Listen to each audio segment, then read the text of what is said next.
ఉస్మానియా యూనివర్సిటీలో fake circular ను రేవంత్ రెడ్డి ఆయన పోస్ట్ చేస్తే ఇది ఫేక్ సర్క్యులర్ అని ప్రశ్నిస్తే కృషాంక్ మీద కేసు. ఇట్లా కృషాంక్ మీద పెట్టిన కేసులేంటి?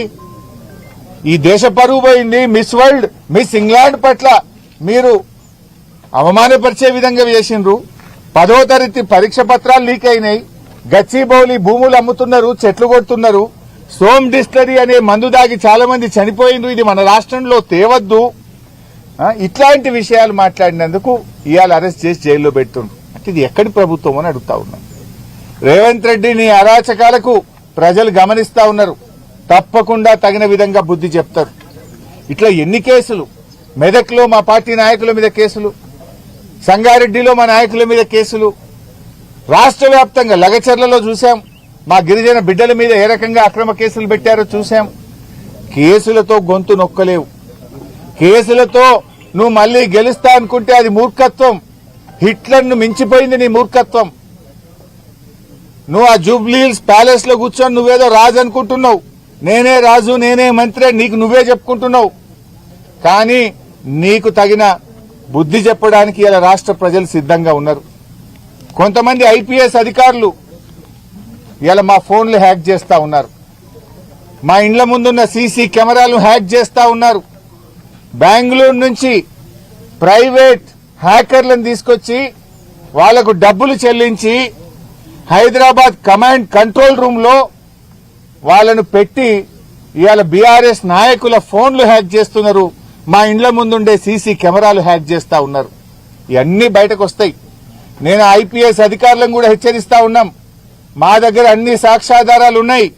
టైం వచ్చినప్పుడు అన్ని బయట పెడతాం. రేపు బీఆర్ఎస్ ప్రభుత్వం వచ్చిన తర్వాత మీరు రిటైర్ అయినా మిమ్మల్ని వదిలిపెట్టము. మీరు రిటైర్ అయితమేమో అనుకుంటున్నారేమో గాని రేపు మీ మీద దానికి సంబంధించినటువంటి కేసులు నమోదు చేస్తాం, విచారణ జరుపుతాం. మీరు చేసిన అక్రమాలకు మీరు తగిన మూల్యం చెల్లించుకోవాల్సి వస్తుంది. అప్పుడు రేవంత్ రెడ్డి కాపాడలేడు, మిమ్మల్ని ఎవడు కాపాడలేడు. రిటైర్ అయితే సొంత డబ్బులతో అడ్వకేట్లను పెట్టుకోవాల్సి వస్తుంది. గుర్తుపెట్టుకోండి, చట్టానికి అనుగుణంగా నడుచుకోండి.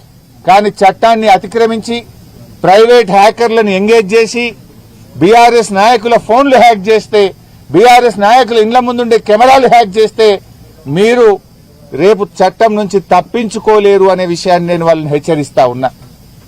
ఏంది అక్రమ కేసులు?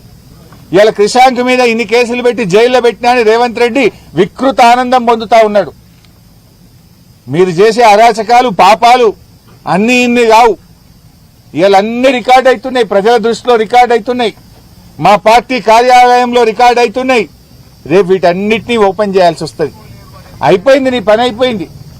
నువ్వు నీ 420 హామీలు లేవు, నీ 420 హామీల సంగతి ప్రజలకు అర్థమైంది. ప్రజలే తిరగబడుతున్నారు. నువ్వు మాటలకు ఎక్కువ, చేతలకు తక్కువ.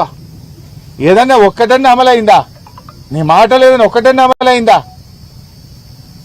ఇవాళ నీ జూబ్లీహిల్స్ ప్యాలెస్ జాలని ఎంసీహెచ్ఆర్డీలో 100 కోట్లతో ఇంకో ప్యాలెస్ కడుతున్నావు.